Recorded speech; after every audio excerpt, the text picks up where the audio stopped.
Welcome back to another episode of What Are You Made Of with your boy, the unstoppable Mike C-Roc. I'm in the house. I got a great guest today for you guys. I keep bringing them. This podcast, Hey, by the way, has opened up so many doors to just meeting some awesome people. And I'm very grateful for that. And I'm grateful for you listening today.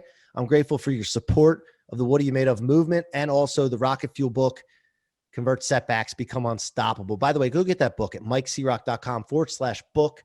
That's CROC, Mike C-Roc with no K.com/book, and change your life, man. Become unstoppable. So today, guys, I got my friend Eddie Island. He hey, appeared on American Idol at one point, a little show called American Idol. But what started as a high school talent show from hours of self-taught bedroom guitar practice that led him to the bright lights of the American Idol stage, Eddie Island has been slowly surprising his listeners with what's next for his budding career. Hailing from Fairfax, Virginia, down the street from me here in Ocean City, Maryland, under the one-man moniker Lindenbrook, Eddie Island scrapped his way through small college town shows with punchy folk ballads to being a part of a rideshare, part marketer, part songwriter in Nashville, Tennessee with a group called Paid Vacay. I'm done going through the bio. Let's find out more about you right now. Eddie, welcome to the show, man. what's going on? What's going on? What's going on? Hey, so we start the show every time with the question, what are you made of? Dude, man, a lot of resilience, good vibes, um, astral projection. I don't know what I wanted to say that. I don't really do that, but I feel like in me, I kind of like talk with God with music. I kind of just go out there and I've learned that, either whether I'm doing marketing, I'm doing branding, I do merch, I'm an insurance agent. Like it's a lot of things. And I do music, of course, but I create a feeling. And I've learned that I'm able to kind of create different feelings and bring people into my world. And yeah, I think that's what I'm made of is like great feelings and I'm resilient Brother, and I let me just tell you don't something. stop. Let me tell you something. Like your world is colorful because Thank you. like you go from being serious to laughing and smiling to like, there's no, like, it's not gray. It's not black and white. It's full of like vivid color, man. And that's what I Thank you. noticed about you the first time I saw you on the show as well. And when we connected on Instagram, by the way, Instagram's powerful if you know how to use it the right way to Oof. make relationships with people. But when we connected on there, I'm like, shit, this guy's coming on my show because I love that, man. I like life. Like right now, I'm in Ocean City. It's pouring. It's gray. The wintertime, it's brown and gray. That's all I see, right? Then I Yeah. got Eddie Island on here lighting shit up, Hey, hey. So I love that, man. And have you always been like that?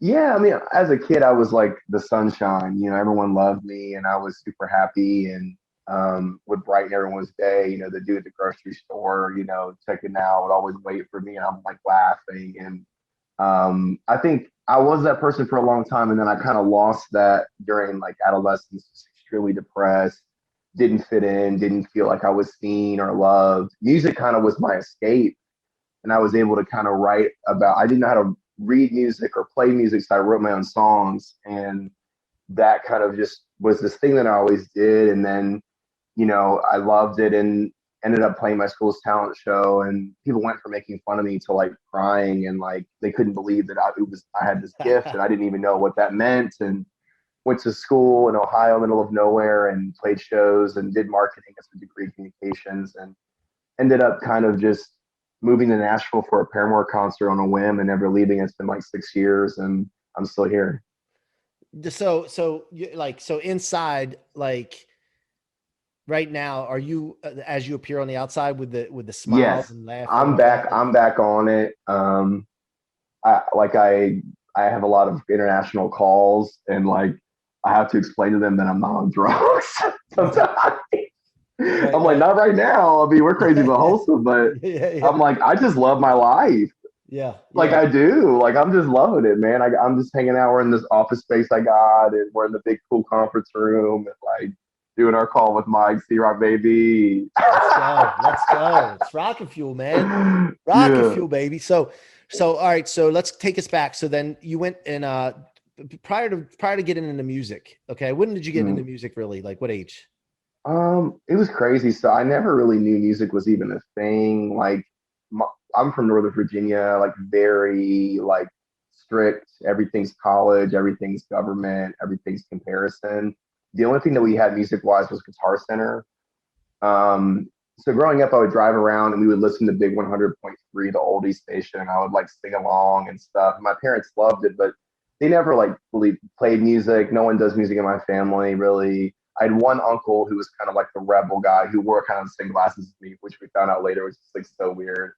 And basically, like he gave me a guitar when I was like 13 for Christmas. I hated it. I threw it into the storage unit. I thought it was stupid. And then right when I kind of hit puberty, high school, I like grabbed the guitar out and I started like writing these songs and like letting all the emotions out.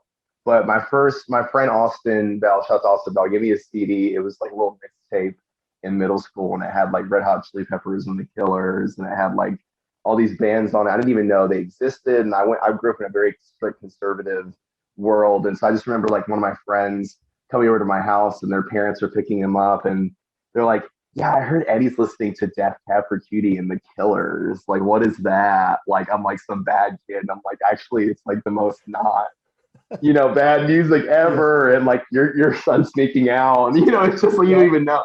But it was just always this thing. And so I loved it. And it was my little thing. And yeah, music's just been there. And now it just keeps escalating. And, someone's had me in a post on Facebook and then we just showed up to Idol and then did all the way to the live show. And now I have a record coming out this summer with E1. They own Peppa Pig, and here we go. That's sick, man. That's just so sick. So what's the island lifestyle? Like, what is this? Where did the Eddie Island Yeah. come from? Let's get into that. And then we're going to get into the American Idol experience. Yeah. So I really, Linden Brook was the name of my first little folk project. It's the name of the street that I grew up on. And I used to play guitar and stuff, and it was just me and the guitar. I didn't even know that co-writes were a thing. I didn't know anything about the music industry. I remember getting fired. I was playing at this Potbelly sandwich shops. They used to do like a lot like live music, I love and they Potbelly. fired me. Yeah, I love Potbelly, but they fired me because Back. I wouldn't play "Let It Go" by Frozen with the "Let It Go" song, and they were like, "This guy's way better than you." And his name was like Mike, the guitar guy. He was like 45 and played kids' birthday parties. And so at that point, I was like, I don't think y'all see what I'm doing. Cause like I played the same songs that I played on Idol the same way in that Potbelly and got like $5 in tips. So it was just crazy. But, thanks shout out to Mike, the guitar guy, for helping me get fired. Oh, I But, love that shit, man. I That's a love great it. No, story. yeah. So I don't know. I mean, I think it's been, so what was the question? I guess I want to like keep it moving. But Man, I don't know. Your energy blew me away there for a minute. thank you. The question was, shit. What did I ask you? I was You're just, good. I'm just No, enjoying. there's a lot. You're entertaining, It's dude. You're like just buckle entertaining. up. Like, Shit. No, I said where the island lifestyle oh, come from. Island. Yeah, yeah. Thank you. So I moved. So I ended up moving to Nashville for a Paramore concert. Didn't know anyone. I was living in a living room with other interns working at Target. It was kind of a low point, but also a high point. I drove to the Home Depot and I built a house out of PVC pipe and moving tarps. And so I'm like living in this little house in a living room with another person living next to me in the living room in my little like depression hobbit hole. And my friend Angela, who just texted me, she's in Canada. She does like radio stuff. It's funny because she ordered a shirt from my shop and it actually came in the wrong shirt.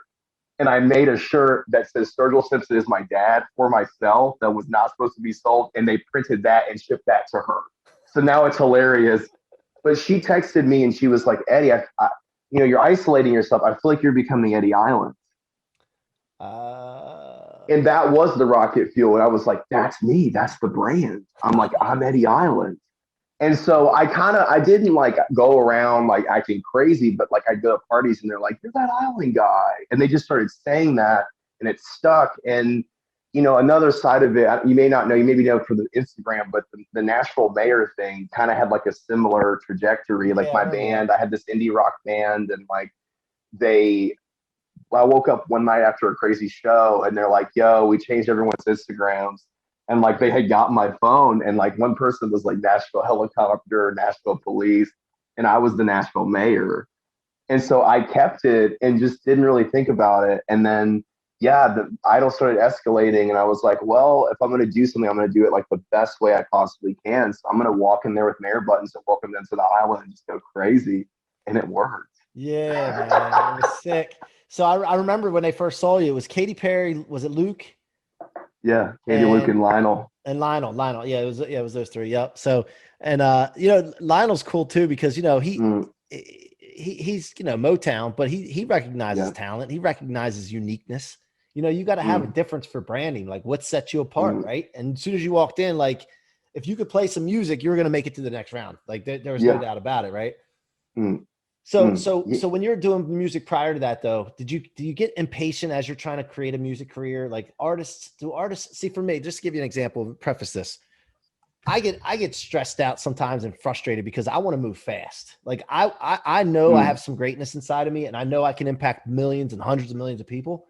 I just love. got to get it out there. And I'm so impatient because for me, Eddie, I'm 44 years old. My window Mm, to me is shortening to make the impact that I want to make because I have big giant mm, goals, right? So mm. I get impatient sometimes and I got to trust the process. But for artists, do you guys go through the same thing? Yeah, man. What was funny for me is like I kind of never did this for anyone else. Like I kind of actually have recently had to let go of this identity of like no one gets me and like because like people like I would play shows where like everyone's got their shirts off and I'm like pouring Jack Daniels and like screaming.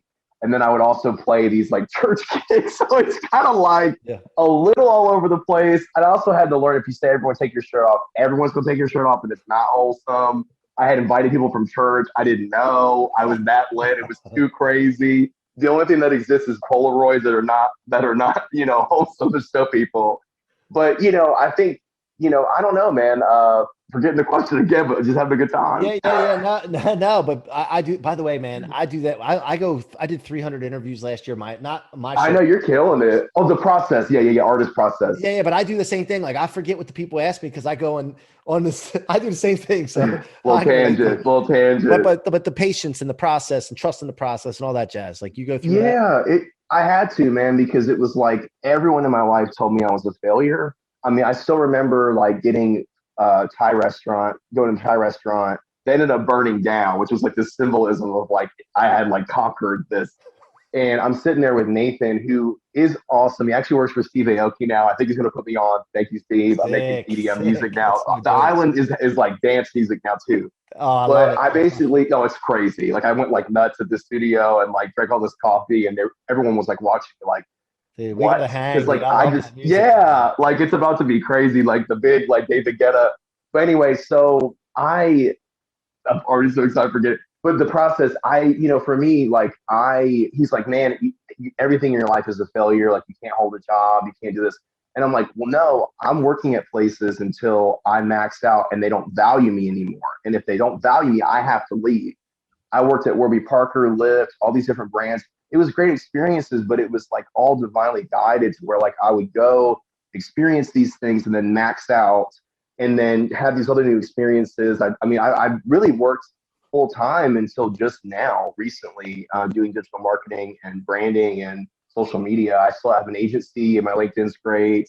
But I'm proud of LinkedIn, honestly, almost more than Idol, but like to make it through. But yeah, I mean, the artist thing was tough because my whole family said, they're great people and they're supportive and they're nice, but they're like, Eddie, what are you doing? And I had these 3 Polaroids I took of my family crying when I drove to Nashville and hugging me. And it was just like, they literally were like, this isn't going to work.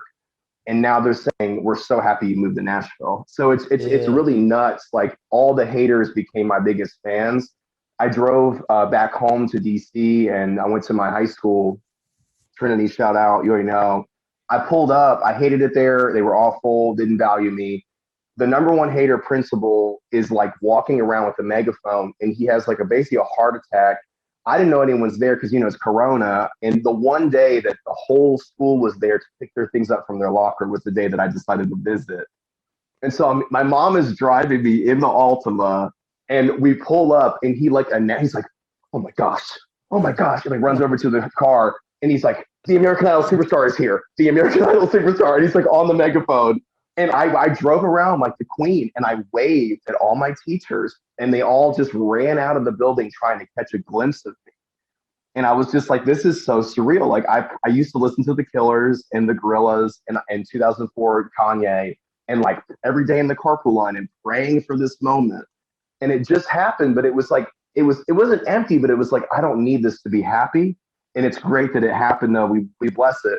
And right after that, I was like, man, mom, we got to go get some Starbucks. I need a coffee to process. As that's happening, my number one high school hater is the manager at the Starbucks and is like ghost white in the back as the other people are trying to climb out the window to get a picture with me. And at that point, I was like, I'm done.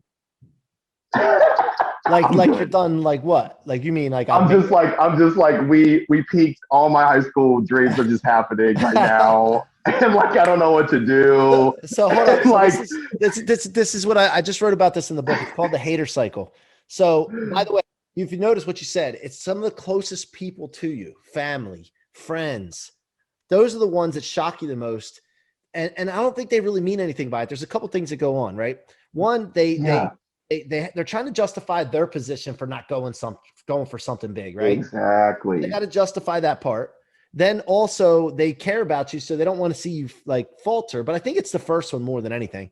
But then so they say, right, it's not going to work. I don't know why you're doing that. Why don't you go work harder? Why don't you do like I used to get this stuff all the time, like go start your podcast, go say motivation something. And I'm like, all right, you know what? I'll tell you what, when I buy my jet, you're not getting on my jet because I don't let that stop me. I put it in the tank, right? Fuel. Yeah.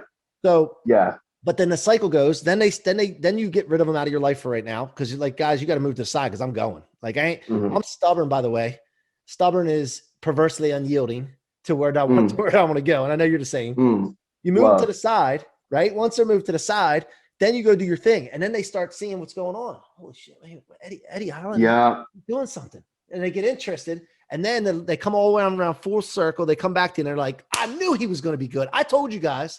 I knew that. Come on, man. So have you seen that exact thing, right? Oh, I mean, 100,000,000%. It was really tough for me because it was like, what do you do when it works? You know, like I literally had the number one people that were mean to me in my life telling me that they always supported me and they loved me.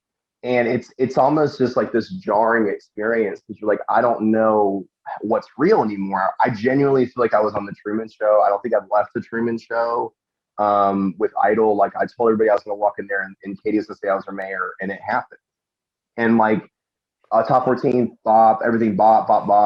I'm off all the contracts. I mean, I'm going to be a case study of the most successful American Idol artist of all time. I've kind of like navigated it so well. And again, it's no ego. I'm just kind of trying to like process the fact that like I did this because I used to go to like yard sales and buy toys and sell it. And I'd be like pushing kids onto the side and like diving into the Barbie pin and like grabbing the 1960 Barbie out. You know, and like everyone's like, who's this grown man trying to get the Barbie? It's like, you don't understand, this is a lot of money. Like you know, like she's got the shoes, it's like $1,200. I gotta like get this Barbie right now. So I kind of did that with the labels and stuff, and like did these kind of like, nah, I'm good.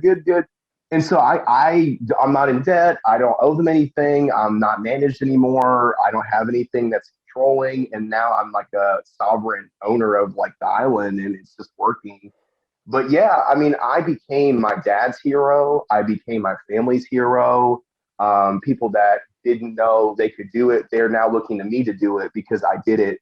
And the way that I've kind of been okay with this, because you can either get bitter or you can get better. And that's when I decided on Idol. You know, people were coming in with abs and different things that I didn't have at the time. Luckily, thank God, my metabolism actually is amazing. I just stopped eating ranch. And for now, I love it.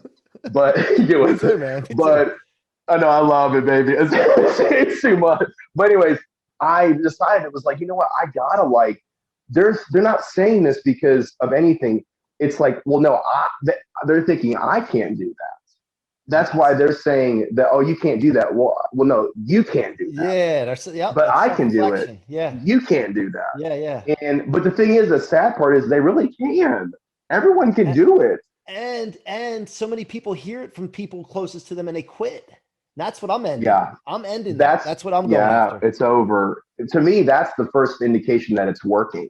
When I started making people mad, and what's crazy is that their closest friends at first are the ones that don't support you at all. Like, I mean, even like with my live streams and stuff, like I have people I've never met buying shower curtains and sending me cool gifts and like respecting me. And then I have closest friends that I had to kind of distance from, but it's not like a negative distance, but it's just like, hey man, like you got to get with it and like, or I just got to have fun somewhere else and make space for people that are going to value me. And Yep. Here we are. Yep. Yep. I love it, man. And we speak about this, and chances are though, Eddie, you and I may have been those people before, I have. and that's a bad, like, that's how we recognize it. And so when we're talking about this, you and I, we're not talking about this like, hey guys, like we're the only ones that experience this and this. No, dude, we've been those people before, and that's how we recognize it. And it's not the way to do it, Mm, right?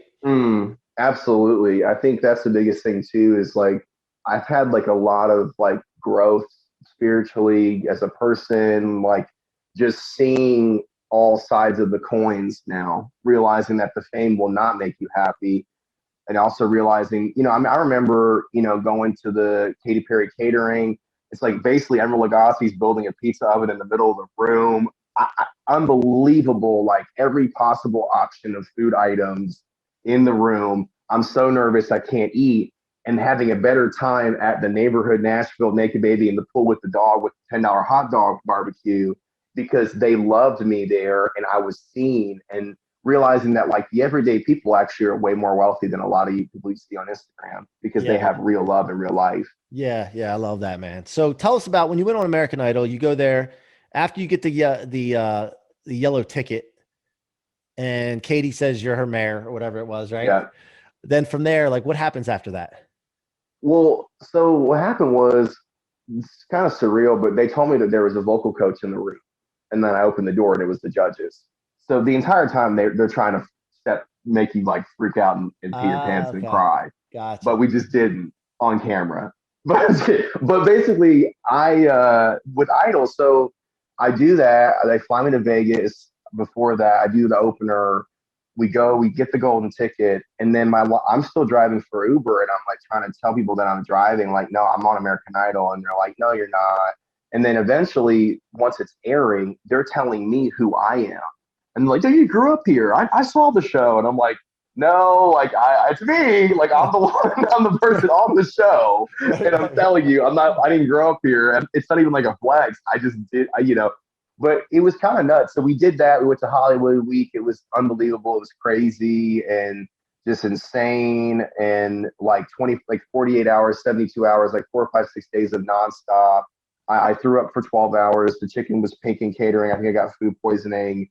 That's why when I played the Death Cab for Cutie, they were like, "Are you sick?" And like Katie got the trash can out. They were trying to get me to throw up. They were filming it. They were waiting. We didn't throw up. We made it, but like it was crazy. We did that, and then I went to Hawaii and I did the Don't You Worry Child on the beach. Chased Ryan Seacrest into the water. It was nuts. Disney Alani. Left that, came back, did the live show, blessed it, left top 14. My guitar players, Pat was their best friend, Pat. He's like, yo, I had a dream we're supposed to be in Venice Beach. We go to Venice Beach. I meet Tazo. I get signed to Audio Network. Now Folks Trust coming out this summer. And so you had, so when did you make any money from any of that at all? I was Even if not a little paid bit, at all from Idol. People nothing. don't know. I was not paid a single dime from Idol. I got some like money for like food, and then I got paid through my sound exchange for my original songs airing on television. But I was not paid on Idol at all the entire time. They paid for hotels and stuff, but I really paid for my experience on Idol. Not like crazy money, but like I didn't work for a year. I was homeless when I got off the show. Like I had nowhere to live. I didn't have a job. I had all these things in the air. I was too famous to work. Like every 15 seconds, people were screaming and like crying and trying to get photos of me at the peak of it, asking me if I knew the winner or, Nashville, especially Music City. It's like everyone's coming here to see people that are famous on the weekends. So I couldn't even go out on the Who weekends sometimes. who won that year? Lane, he's like a country artist. Oh yeah, yeah, yeah, yeah. I remember Lane. Yeah. But yeah, I was roommates with Alejandro. He's like my actual friend, and I just still talk to some people on the show. And yeah, I mean, it was crazy, So but and so so these labels were coming to you to see if you wanted to do an album and all that or no? well, Like how does that work? not at first, because how it works is like they have an option to sign you, and so like the Idol label that's affiliated, and so like it's kind of terrifying because it's like at any moment if you start to pop off. I had a 3 month window. The people above me have like a 12. I think it just keeps going up. So like people don't want to work with you because it's like, oh shoot, like we don't know if they're going to get signed there, what's happening. And so luckily I kind of got off the show pretending like I was trash for 3 months, and then now we're good. Gotcha. But it was nuts. I didn't know if I was going to get signed by Disney. I released the whole record. It charted on Radio Disney, the single first day, and it's cool. I'm really excited for Folk Star, my record this summer, because those are the songs I wrote when I was 16 that I had to save from the whole idol machine and kind of like move on. But I really don't regret it. I think it's a really great show and they treated me well, but it's definitely a very jarring experience. And I didn't realize how resilient I was until I went on the show because I was like, people are having meltdowns and I'm over here in my onesie walking around with pizza. Right, right. And then how can you make money now? Like on the thing that's coming out this summer, like how touring or Well, the cool thing is now I don't owe anyone anything. I don't have management, and so it's kind of nuts. Like I'm my own platform, and so I can do brand deals. Totino's Pizza Roll sent me to Bonnaroo. It was amazing. Definitely a highlight moment before Corona. My songwriting every month coming in from the songs that I have. They do a ton of sync licensing. Audio Network E1 is going to be unbelievable. Like I get 50% of the revenue for life on the awesome, project. And awesome. I'm going to be a priority artist this summer, and it's about to be international. And like they have people working on the horns, and I don't. I'm probably going to get a Grammy. Honest to God, I'm not being no ego vibe. This is like the Let's song that I'm go. No, dude, let's talk it into existence, man. I mean, that's the way I like. I'm roll. going to be getting a Grammy. It's That's the just way. insane. Yeah, no, Like I'm multiple. honestly kind of scared. How about Like multiple? I'm trying to like mentally Well, prepare. Like no, what no. happens when it works? Yeah, yeah, yeah. If you're scared, that means you're doing it right. Like Yeah. that's the thing. But like, Like I just did my best. why not multiple? I mean, probably. Let's I don't know. Like no, it's dude. scary. We don't know. We got to believe before we see it. Like, Yeah. listen to me. Let's remember this show. This is recorded, so we're Love it. talking right now. Multiple Grammys, Multiple multiple. Grammys. Okay, and Grammy we're for my Grammy. Benihana for my mama. You know, yeah, it's yeah. But happening. let's believe it before it happens, man. Come on now. So what? Mhm. So that's that. And then for the rest of this year, like, Thank you. are you planning on doing gigs if they open back up or? Well, so funny thing. So show ends. I do social media for Carl's Jr. and Hardee's. I came up with some of the lemonade drinks and I tweeted at Wendy's. That ended because of Corona. Recorded the album during that time. Drove through a tornado. First day of tracking for Folkstar. Did all that, and then kind of like floated. Didn't wasn't sure when the album was coming out. I started releasing my own music. Did a Death Pepper Cutie cover that went viral, and like it's at like 700,000 streams now, and got like some attention from different like smaller like distributors. And so I'm releasing like reimagined cover songs with some, and I have another project called Sad Cowboy, and then I have some dance like hardcore like EDM tracks coming out that I'm starting to kind of delve into that whole world of production. And I'm also managing artists, Nick and Sam. I have Island Electric. It's a label I'm starting where I empower people, artists, creatives, blah blah blah. But sorry, what was the question? Like that, like it Yeah, was no, I was just talking Folkstar about gigs or coming up. But look, here's the thing. hey, So, okay, yeah. Sorry. The top. Oh my gosh. no, we're good. We're Oh my good. gosh. He We're fell good. My over. camera closed. There you go. Yeah, we fell over. Yeah, yeah, I got too yeah. excited. That wasn't So the what phone. That happened was was you. so tying it all in. This is why Yeah. no ego, no flex zone. So I'm like, okay. I interviewed for BeatStars, almost worked there. The dude who owns it's awesome. He's like, dude, you're too much of an artist. I can't hire you, but I want to use your brain. I was like, great, but like, what am I doing for rent? It's crazy. My friend Holly was like, hey, my dad does insurance. So I'm a licensed insurance agent and I have my own island insurance agency. My mom's joining it. It's actually lit. It's with Symmetry Financial Group. They're actually lit. It's not fake. It's real. What was crazy is I'm doing these Zoom calls. No one knows who I am on these Zoom calls. Someone finds out that I did American Idol, and they were like, "Hey, look, like," and I said, like, "Yeah, I'd love to play the big the big national conference." I just like said this on a call, and there's like that. I mean, there's like 10, 20, 30, 40,000 people that are tuning into this. And so I said that. They said, "Oh, we probably can't." As soon as I just was like, "I don't know, I'm good. Like, I'm just happy." Yeah. They called me and they're like, "Yo, like Matthew McConaughey speaking. We're gonna have you play." So this Wednesday, I'm driving to a soundstage in Knoxville and I'm playing a insurance conference with Matthew McConaughey Let's go, man. Let's go. That's so sick, man. with the band. So That's so sick. I'm doing some like virtual gigs. I had a warehouse show that I did that sold out. That was super dope. And Nashville's cool. I want to do some drive-in shows and stuff. It's hard with Corona, but I definitely like people want to see me. Some guy at the Publix, I got a sub today, and he was just like, "Are you Eddie Island? Like, I want to see you play." And I was like, "Ah!" Like it was so cool, you know. So I Yeah, want yeah, to get love out it, there man. more. But so yeah, gigs are happening. We're doing live shows, live streams. I had one at Pinewood. I had my birthday and like the pool, like it was cool. But yeah, so that's happening. And then yeah, lots of other things. I just launched my own Shopify store, EddieAllenShop.com, built that from scratch. It was crazy. So Well, look, hey, yeah.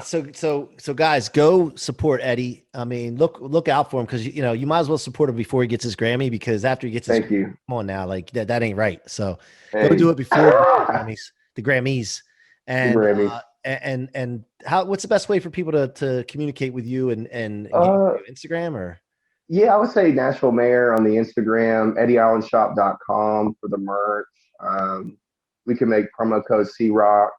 there you go. I'll make it There you right go. after the Let's call, go. all one word. And yeah, I mean, like that's great. EddieAllen.com. I'm working on a bunch of this stuff as well. But yeah, folks are coming out this summer, tons of projects in between then. I'm going to be doing speaking. I spoke at a music college before Corona, and I'm doing some virtual speaking gigs and mentorship gigs, coaching for songwriters, and just like monetizing a lot of different funnels. And yeah. All right, so look, I'm going to ask you about the rocket fuel concept and law in a minute, but before we do that, Mhm. I want to challenge you, Eddie Island. I want to challenge you to play even a bigger game than you're even thinking about right I now. need to, Okay. for real. I want to like really like we got to talk about this because you have Mhm. the ability, you have the like I said, the color, right? The energy, and you're talented. So like Thank there's you. no reason that you can't be a superstar. Yeah. Like Yeah. you're already a superstar to me, buddy. But I'm talking Thank about you. like just out there, man. And I want to challenge you and I want you to remember this conversation. All right. Yeah, Cause man. I'm going to be staying in touch with you, man. I'm going to be like, hey man, let's go. Let's pick it up. We got to play a bigger game, brother. All right. Yeah, man. I appreciate it. If you need 'Cause any merch, I can help you with the shop. And if you need any branded music, I used to do audio branding. I can get a little jingle for C-Roc jingle. Now, look, Like we could do some stuff. no, that's cool. Yeah. Cause we're definitely going to stay in touch now, man. Cause Yeah. I vibe with you, man. So, all right. So the rocket fuel concept, I wrote this book called Rocket Fuel, Turn Setbacks into, rocket fuel for your future to become unstoppable. Mhm. And that happens to all of us. And you've just explained a lot of this to us of Mhm. things that you've been through and you've made it to a point, but you didn't really make it yet. You really never make it, you know? So No. what does that thing mean to you in your life now, in the past? What does that rocket fuel law mean to you? I think for me, like if one thing I've always said, to myself is if they don't see you, show them. And so for me, like I always would talk about these big ideas I had, and people would roll their eyes or they'd be like, "Oh, sure, sure," but it was really their own lack of vision, not my lack of vision. And so for me, the rocket fuel really is just realizing like we're all gonna die.